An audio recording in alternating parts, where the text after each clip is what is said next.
Have you ever felt like you're staring at a page of high-level math and it just feels like a completely foreign language? Well, we're going to pull back the curtain on all of that. We're going to show you how those abstract shapes and weird-looking equations from your classroom actually become the tools that design and explain, well, pretty much everything.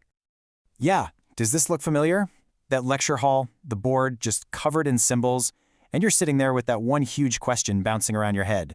When am I ever going to use this? I think it's a feeling we've all had, right? It's that search for the why behind all the work.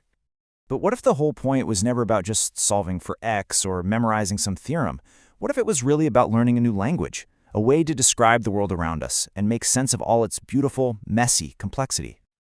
And that brings us to this one really powerful idea, the model. You can think of it as the secret bridge that connects the classroom to the real world. It's the technique for taking messy reality and turning it into something clean, something you can actually understand with math. So what is a mathematical model exactly? Honestly, the most important word in this whole definition is simplified.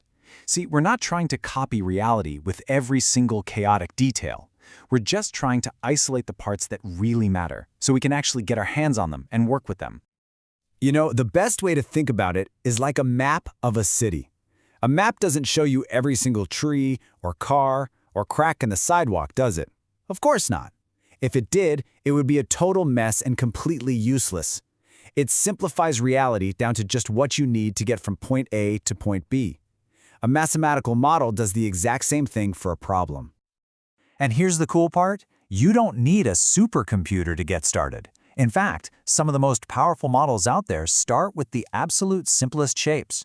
Let's take a look at one that everybody recognizes.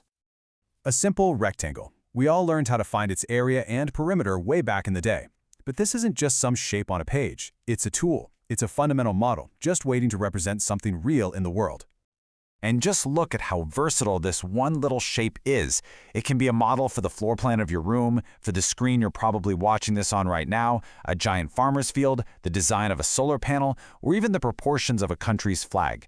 It's the same basic math describing completely different pieces of our reality. And of course, different problems are going to need different shapes. You probably wouldn't use a rectangle to figure out a lampshade. A trapezoid works a lot better for that. Every single shape in your mathematical toolkit is like a different lens, a specialized tool for telling a specific story about a piece of our world. Okay, so now let's scale this whole idea up.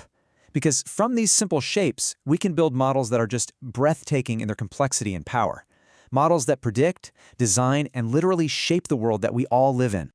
And you know what's wild? The process is almost always the same. First, you observe a problem in the real world, let's say a hurricane forming out in the ocean. Next, you simplify all that complex atmospheric physics into mathematical equations. Then, you calculate, you run the numbers to predict where it's going. And finally, and this is the most important part, you interpret those results back into a real-world action, like an evacuation warning. And this isn't some abstract theory. This is happening all around you, every single day.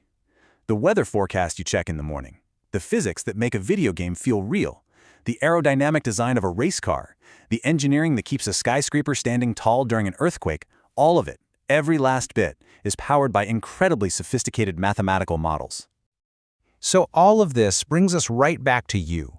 Because understanding this stuff isn't just an interesting fact. It actually changes how you see math. It kind of gives you a new superpower. Hey, remember this scene? The confusion, the doubt? I want you to look at it with new eyes now. That's not just a classroom you have to suffer through. It's a training ground. It's a gym where you're building the mental muscles you need to see the hidden structure of the world. And that right there is the ultimate point.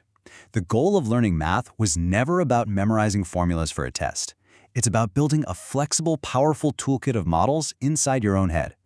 Every formula, every shape, every concept is a new tool that you can pull out to take apart a complex problem and really truly understand how it works. So, with this new toolkit in your hand, the only question left is, what problem are you going to choose to understand first?